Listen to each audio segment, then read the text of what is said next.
Warangal parliament అభ్యర్థిగా దొమ్మటి సాంబయ్య గారు nomination దాఖలు చేయడం జరిగింది.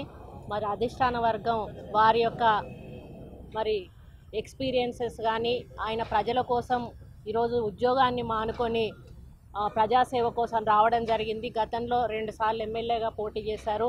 ఇది 2వసారి ఎంపీగా వారు పోటీ చేస్తున్న సందర్భంలో మరి ఆయనకు దాదాపుగా వరంగల్ జిల్లా అంతా కూడా ఒక తెలిసిన వ్యక్తిగా మరి ప్రజల మధ్యలో ఉండేటువంటి వ్యక్తిగా మరి తనని ఎన్నుకోవడం చాలా సంతోషంగా ఉంది.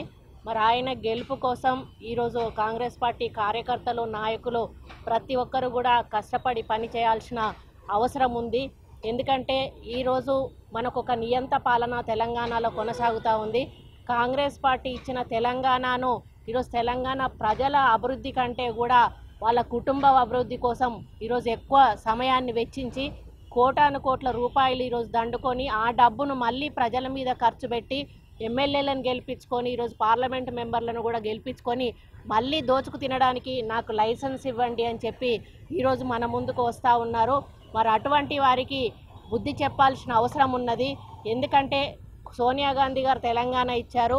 ఈరోజు పార్లమెంటు మెంబర్లను ఎక్కువ మందిని మనం గెలిపించుకొని కాంగ్రెస్ పార్టీ తరఫున మరి పార్లమెంటుకు పంపించినట్టయితే విభజన చట్టంలో ఒప్పుకున్న ప్రతిదాన్ని కూడా మనం అమలు చేసుకునేటువంటి ఒక మంచి అవకాశం మనకు దొరుకుతూ ఉన్నారు. కాంగ్రెస్ పార్టీ తరఫున గెలిచినటువంటి ఎమ్మెల్యేలను కూడా ఈరోజు ఇష్టానుసారంగా టీఆర్ఎస్ పార్టీలో చేర్చుకుంటా ఉన్నారు. మరి వాళ్ళందరినీ కూడా నేను ఒకటే హెచ్చరిస్తూ ఉన్నాను. నిజంగా మీరు ఈరోజు కాంగ్రెస్ పార్టీ జెండా కింద గెలిచి టీఆర్ఎస్ కండువా కప్పుకోవడము చాలా బాధాకరము. మరి మీకు ఏమాత్రం విలువలున్నా కూడా తప్పనిసరిగా ముందు రాజీనామా చేసి రాజీనామాను ఆమోదింప చేసుకున్న తర్వాత ఈరోజు టీఆర్ఎస్ కండువా కప్పుకుంటే బాగుంటుందని నా యొక్క అభిప్రాయము. ప్రజలకు కూడా ఒకటే విజ్ఞప్తి చేస్తూ ఉన్నాం. మొన్న మీరు గెలిపించింది ఒక జెండా అయితే ఈరోజు వాళ్ళు తలబెట్టింది ఇంకొక జెండా కింద. కాబట్టి ఈసారి దయచేసి ఆలోచించండి, విఘ్నతతో ఆలోచించి మంచి మరి పార్టీకి సంబంధించినటువంటి సాంబయ్య గారు ఈరోజు నించుంటా ఉన్నారు. కాంగ్రెస్ పార్టీ తరఫున వారు పోటీ చేస్తూ ఉన్నారు. వారిని చేతి గుర్తుకు వేసి భారీ మెజారిటీతో వరంగల్ నియోజకవర్గంలో ఉన్నటువంటి ప్రతి ఒక్క అసెంబ్లీ కాన్స్టిట్యున్సీ నుంచి కూడా ప్రజలు ఎన్నుకోవాలని కోరుకుంటూ మరి వాళ్ళందరూ కూడా తప్పకుండా ఆయనను గెలిపించాలని కోరుకుంటూ సెలవు తీసుకుంటారు.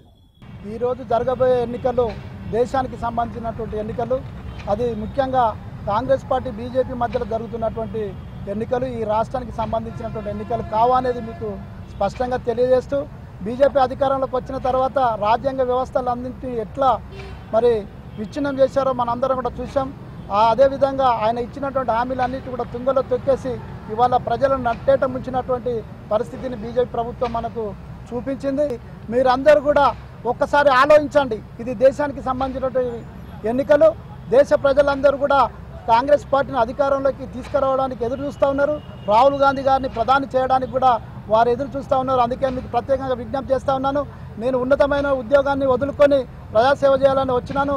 గత 15 సంవత్సరాలుగా అనేక ఒడిదొడుకులను చూసినటువంటి వాడిని, అన్ని కష్టాలు తెలిసినటువంటి వాడిని. నాకు అవకాశం ఇచ్చి మీరు ఆశీర్వదిస్తే మీడియా ద్వారా నన్ను ఆశీర్వదించాలని మీ అందరూ కూడా విజ్ఞప్తి చేస్తున్నా. అధిక మెజార్టీ ఇచ్చి నన్ను పార్లమెంట్ కనుక పంపిస్తే నేను జీవితాంతం మీకు రుణపడి ఉంటా, సేవ చేస్తా అని చెప్పి విజ్ఞప్తి చేస్తూ ఉన్నా. దయచేసి కాంగ్రెస్ పార్టీని గెలిపించండి, చేతి గుర్తుకు ఓటు వేయండి. జై కాంగ్రెస్.